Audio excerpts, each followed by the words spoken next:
అండి, నమస్తే. మా దానిమ్మ చెట్టు చూసారు, అది బాగా ఇంత పెద్దది అయింది. 7 కాయలు బాగా తయారైనాయండి. ఇంకొంచెం పెద్దగా అవ్వాలని పెట్టేదానికి వర్షాలు పడుతున్నాయి, పాడవుతుందని కోసేస్తున్నానండి. కానీ తయారయ్యింది.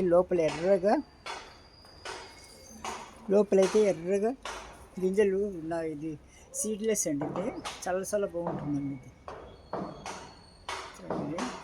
ఇంకా పైన బాల్కనీలో కూడా ఉంది చెట్టు. పైన చూపిస్తాను చూడండి. తీయగా బాగుంటాయండి దానిమ్మ గింజలు.